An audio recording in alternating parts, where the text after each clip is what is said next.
Je vous propose qu'on en termine sur la prévention et après on ira sur un autre sujet. C'était sur la prévention ta question? Ouais. Vas-y. C'est sur la prévention parce que vous préconisez que la description et le consentement fassent objet d'un écrit. Et c'est vrai que c'est un vrai sujet parce que la question de rendre obligatoire le coordinatrice d'intimité, ça pourrait sembler être de bon sens, mais le bon sens, ça pourrait être aussi d'avoir deux comédiens qui se connaissent parfaitement. On peut même imaginer, par exemple, qu'ils soient en couple déjà. Si on leur impose un coordinateur d'intimité par rapport à ça, pour eux, c'est pas très grave. Par contre, il y a l'équipe enfin, ça peut être à gérer aussi. Donc, l'idée d'avoir un consentement écrit et qu'il soit contractualisé, c'est-à-dire qu'il y a l'obligation de la description de la scène, des risques encourus dans cette scène pour l'acteur, l'actrice ou les comédiens, comédiennes, mais aussi pour les techniciens, tout ça, tout ça. Est-ce que vous ne pensez pas que ça pourrait être quelque chose qui serait plus poussé sur l'accord contractuel? On a la loi, on a les conventions et puis il y a les contrats. Et est-ce que l'obligation contractuelle de bien décrire les scènes, de bien évaluer les risques ne pourrait pas être une solution qui ferait de la prévention et de la pédagogie vis-à-vis de tous les acteurs également? Acteurs, quand je dis acteurs, c'est partie prenante d'un film. Monsieur Schumann, et après je vous propose qu'on passe à un autre aspect. Allez-y. C'est en fait, c'est en fait déjà le cas. Les pratiques commencent à devenir courantes. Il est écrit dans les textes qu'il faut avoir cet accord de consentement qui peut être modifié au cours du tournage et qui doit être resigné s'il y a une modification. Aujourd'hui, la pratique et l'obligation. C'est ce que vous préconisez. Non, non, non, non, non. Aujourd'hui, il n'y a pas d'obligation. Bah, Pardon, si je puis me permettre. C'est désormais prévu dans la convention collective de la production cinématographique, dans les avenants qu'on a signés en mai. Et dans l'audiovisuel, on est en cours de négociation du même type d'accord. Donc désormais, il y a des clauses d'intimité qui doivent être prévues dans les contrats. Et c'est dans la convention collective, donc c'est à force obligatoire en principe.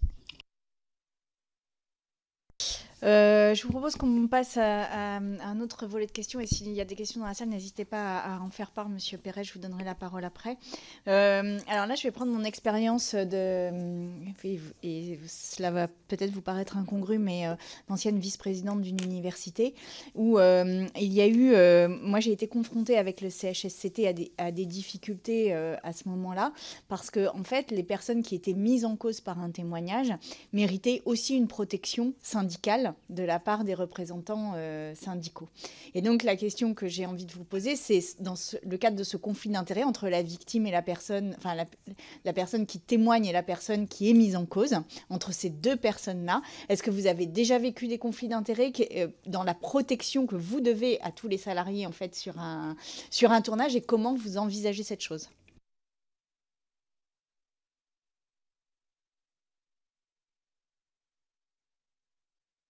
Madame Lépine-Carnic ou Monsieur Carton ou Monsieur Carton? On peut essayer.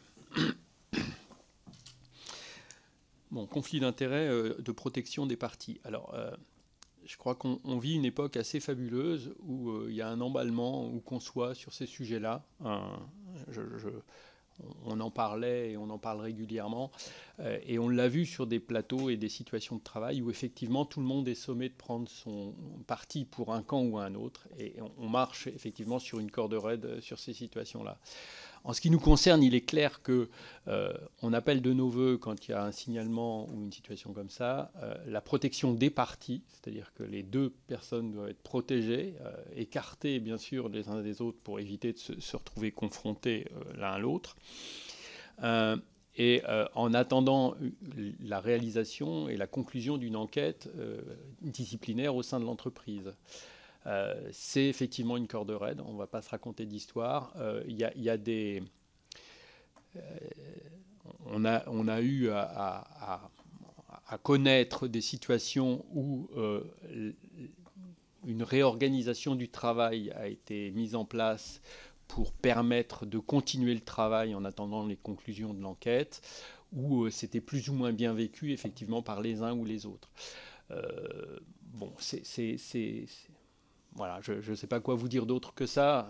C'est une corde raide, c'est clair qu'il n'y a rien d'évident là-dedans. C'est quand même une intention nécessaire et préalable à toute conduite d'enquête, quoi. Je veux dire, on peut pas. Je peux vous raconter une anecdote qui n'a rien à voir avec le cinéma, mais je trouve qu'elle est significative. J'œuvre depuis longtemps dans la prévention, voilà, et dans tout secteur d'activité. Et on m'appelle de temps en temps en dehors de mon activité au cinéma pour avoir conseil. J'ai eu un échange avec un représentant de CSE en entreprise qui avait été saisi d'un cas d'une plainte par une salariée de fait de harcèlement sexuel par un de ses collègues. Donc l'entreprise, au vu du témoignage, a pris une décision de suspension du salarié en attendant les conclusions de l'enquête.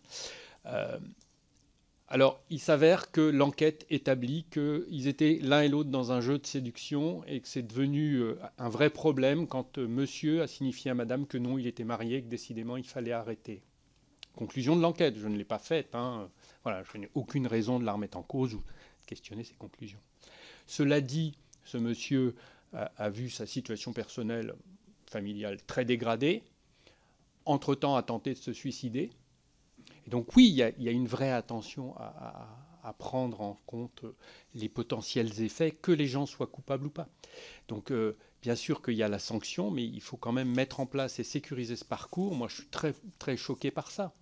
La première fois que j'ai eu à traiter d'un cas de harcèlement sexuel, il s'avère que ça n'en était pas, mais tout comme on a vu apparaître la notion de harcèlement moral en entreprise suite aux écrits de Marie-France Irigoyen, je veux dire, ça n'existait pas avant dans le Code du travail. Donc quand ce mot-là est arrivé, il a été le révélateur d'un malaise bien plus grand des salariés qui sont venus trouver les inspections du travail parce que tout simplement ils n'étaient pas payés. C'est pas du harcèlement moral, c'est de la non-exécution du contrat. Donc il y a un moment où il faut quand même être très prudent dans l'approche de ces situations. Il y a des vies en face, quoi, très clairement, il y a des vies en face. C'est pas simple. Excusez-moi. Monsieur Chirol. Oui, si vous voulez, c'est l'occasion de... Parce qu'en fait, disons que en tant que membre du CCHS, j'ai une position, et puis en tant que permanent syndical, j'en ai une autre.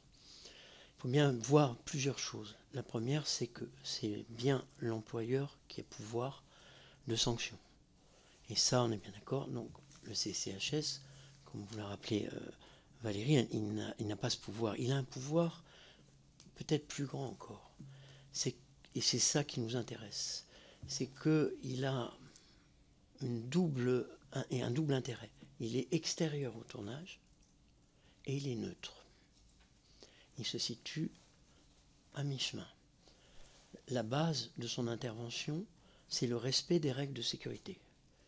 Et parmi les règles de sécurité, il y a le devoir de ne pas agresser. Parce que ça, c'est un manquement à la sécurité. Donc, il agit de ce point de vue.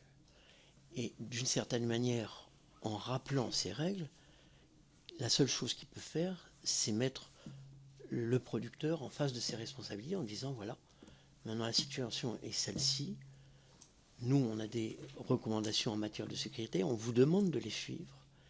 Et bien sûr, il n'y a pas ce pouvoir de coercition, mais vous comprenez qu'à partir du moment où le CCHSCT émet des avis, il renvoie le producteur à son devoir, qui est celui de garantir la sécurité de ses salariés. Donc, cette intervention, elle est intéressante à ce niveau-là, parce que tout d'un coup, il y a une personne extérieure qui est en capacité de rappeler un certain nombre de règles. Effectivement, ce qui s'est passé récemment nous pousse à approfondir les modes et les processus d'intervention qui font qu'effectivement, au-delà, il va en ressortir au sein du CCHSCT des recommandations d'ordre général que nous allons pouvoir diffuser, parce que c'est ça notre rôle au sein du CCHS. C'est vrai que de notre côté, de mon côté syndical, je vais vous dire, moi, du harcèlement moral, notre organisation, on en traite 150 par an, pas rien. Mais là, c'est pas la même chose. Là, on est du côté des victimes, et on fait attention simplement qu'effectivement, il y ait une réalité dans l'affaire. Elle se détermine assez vite. Quand la personne vous dit j'étais voir un psychiatre, je prends des médicaments, je n'en peux plus, etc. Et puis qu'elle se met à pleurer dans votre bureau, à un moment donné, vous comprenez qu'il y a quelque chose à faire. Et là, le syndicat, s'il intervient, c'est pour faire arrêter. Donc la lettre au producteur, elle est toute prête. Et elle part très vite. Donc on a un autre regard qui est celui de soutien à la victime. Et si la victime est obligée de partir du tournage, d'obtenir pour elle une réparation. Parce que c'est ça qui nous importe, que la victime puisse être réparée. Et c'est là où, effectivement, se posent un certain nombre de questions pour nous. Parce que là, effectivement, comment réparer?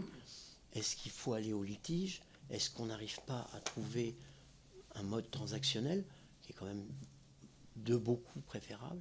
Mais voyez bien la différence et l'intérêt du CCHS qui, lui, est sur le mode de la neutralité. Monsieur Carton, vous vouliez préciser quelque chose? Oui, je voudrais compléter. Alors, pour moi, vous posez une question sur la protection de la personne qui est mise en cause.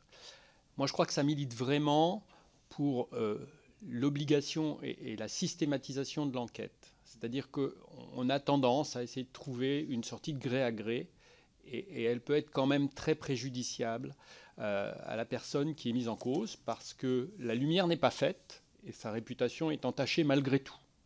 Donc je crois qu'il faut vraiment aller au bout de ces démarches-là, ce qui n'exonère pas, me semble-t-il, la nécessité d'intervenir au plus tôt possible sur des signaux faibles, pour éviter d'en arriver à devoir enquêter sur des situations graves, et de réfléchir aux modalités peut-être de mise en place, de médiation, d'autres dispositifs, d'un management peut-être plus présent et plus encadrant, sur ces questions-là en tout cas. Voilà.